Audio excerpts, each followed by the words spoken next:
A lot of people think that for their first home, a townhouse is the perfect choice, cheaper than a detached house, and without the high condo fees of an apartment.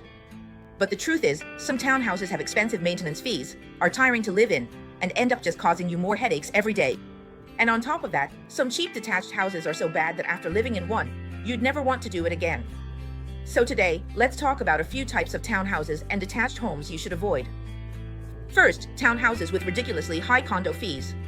Some new developments combine high-rise condos with a few rows of modern townhouses, all within the same condo corporation.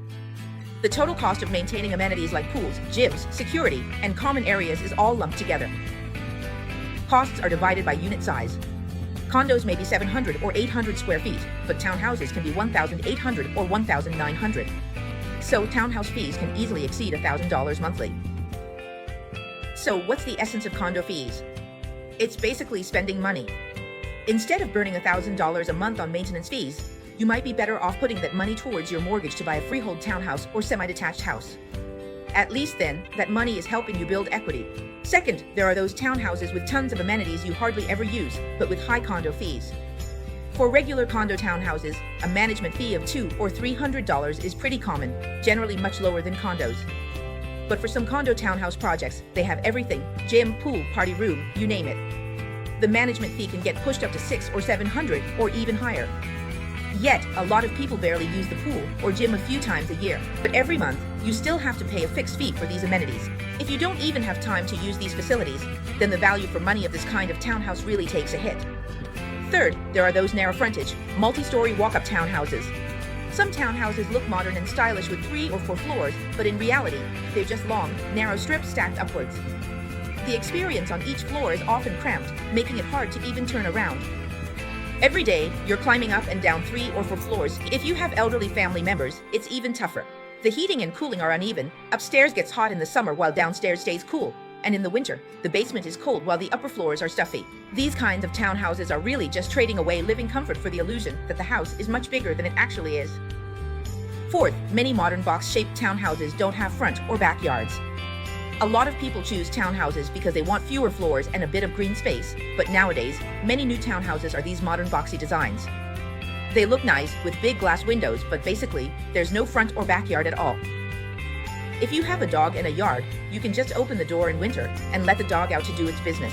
If you like gardening, it's the same story. With a yard, you can plant grass, flowers, or even small trees. But if you only have a small balcony, you might only be able to fit a couple of flower pots. Every day, all you see is the driveway, concrete, and the neighbor's wall across from you. It's nothing like the little garden life you imagined. The biggest problem with back-to-back townhouses is, well, exactly that, they're back-to-back. With this type of townhouse, all face one way. Windows face the street, and behind is just another row of houses. Even during the day, it's dim and stifling. Number 6, townhouses without a garage or with parking far from home. Toronto's winter can last for most of the year. Without a garage, you're out there in the wind and snow every day, shoveling and sweeping. If your parking spot isn't at home, carrying your kid, groceries, or luggage means you have to walk a stretch through the snow. When you have people over for pipe cleaning, or need to bring in large furniture, parking too far away makes things really inconvenient. If your budget is tight, you might just have to accept it, but if you can, at least try to get a parking spot right at your door, even if you can't have a garage. Why are some cheap, large detached houses not necessarily a good deal? A lot of people say, well, I'll have to buy a detached house sooner or later. It sounds more prestigious and holds its value better. So when the budget is tight, as long as they can get a bigger, newer detached house, they're willing to compromise on location and move out to the far suburbs, new developments, or more remote areas. But the trade-off is often a more remote location and a longer commute. The quality of schools and amenities usually takes a hit as well. What about new developments? The lots are small, the density is high, and the houses are packed close together. If a kid from one family plays loudly in the backyard, it's easy to get complaints. If your neighbor is barbecuing or smoking, the smell is right next to you. You might think you're buying a low-rise, low-density house, but in reality, they've just squashed the density of a high-rise into 2 or 3 floors. That's why I always tell my clients, when buying a home, you can only pick 2 out of 3, location, size, or whether it's new. If you want a good location and big house, except it'll be older and need renovations. For a new house in a good area, you'll need to buy smaller. If you want big and new, be ready for it to be farther out and less convenient. I'm Priest, your trusted choice for first-time buyers and first-time sellers in the Greater Toronto Area. Click on my profile to chat and find out what options there are that meet your top 2 needs. See you in the next video.